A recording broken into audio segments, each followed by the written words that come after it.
Along with St Paul's Cathedral and Big Ben, the BT Tower has long presided over London's skyline.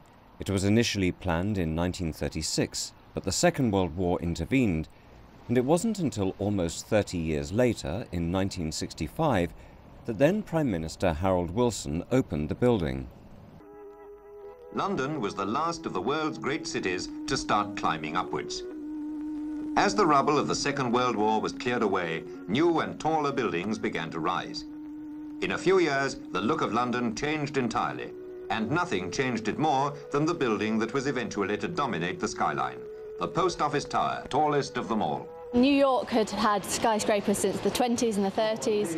After the Second World War, Britain was damaged. It was rubble.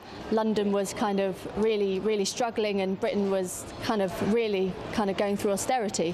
So it took a while, and also London had these really strong planning regulations because it wanted to keep St Paul's Cathedral and Houses of Parliament as these kind of architectural sites on the skyline.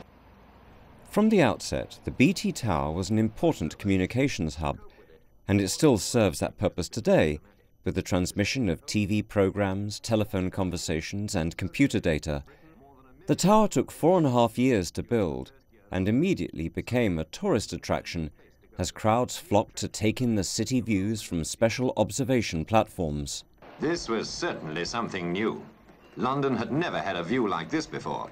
It became a must, like going to the zoo. It was the highest, tallest building in London until 1980, when the NatWest Tower was built in the City of London. And since then we've seen a real kind of explosion of them. They've been part of a global city strategy led by the Mayor of London, getting architects in to build these buildings, to build these skyscrapers.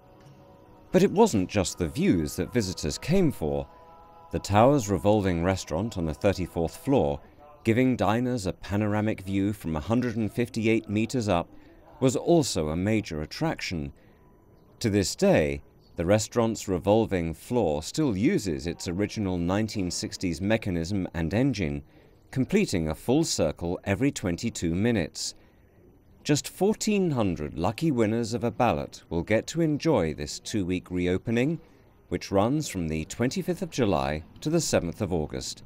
Abdiel Leroy, CCTV.